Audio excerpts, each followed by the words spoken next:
Today, I'm going to show you how to do a puzzle with somebody who has dementia, memory loss, or cognitive decline. For most people with memory loss, doing the same puzzle over and over gets easier and they're able to do it more on their own.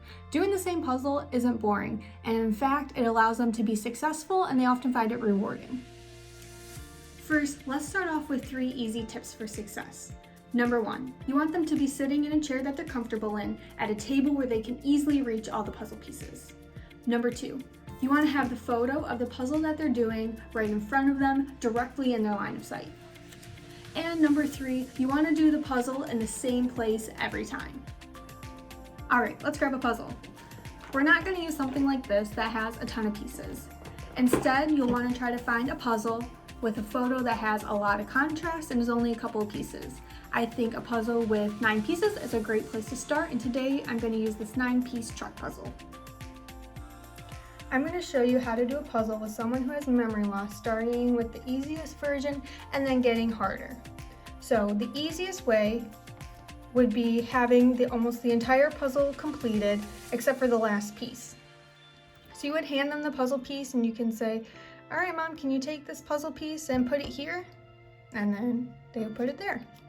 Now, if they're successful with this, the next way to make it harder is by having the last 2 pieces for them to put in. And you can hand them one at a time. This puzzle piece goes here. And they can place it, and then the next piece, put this puzzle piece here. And voila. Now, if they get that successfully, you can try mixing the pieces up or having them pick up the pieces on their own to place.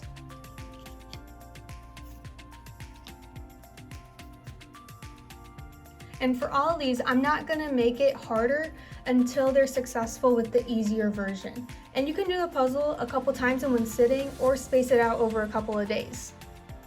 Once they've mastered the last 2 pieces, you can now take away the entire side of the puzzle to have them do 3 pieces. So again, the easiest way would be handing them the piece and then kind of pointing and signaling to where that piece belongs. And once they have mastered that, you can mix up the pieces and have them grab them on their own to fit in the puzzle piece. And then the great thing about a 9-piece puzzle is you can do this with any of the sides and make it harder. Once they've mastered that, another way you can do is the 4 corners. So again, you can kind of have each of the 4 corners right where they belong so that all they need to do is just pick up the piece and connect it. Or you could mix up the 4 corners and have them place it where they belong.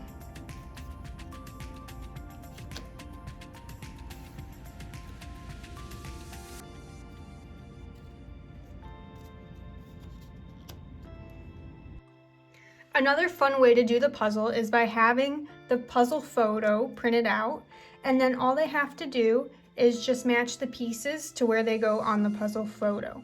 So then this way, all the puzzle pieces are mixed up, but they still have some kind of reference as to where the pieces go and how the puzzle should look once it's put together.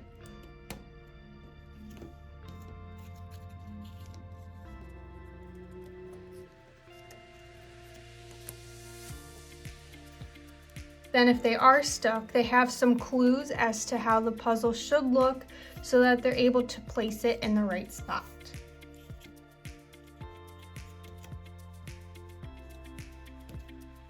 When doing puzzles with somebody with memory loss, you want to get positive feedback for any success they have. Now, when you do a puzzle, it should always end with them finishing the puzzle so that they are successful. And they're successful whether they're placing the last piece or the last 4 pieces. You can find this puzzle and other dementia-friendly activities for sale on our website using the link below.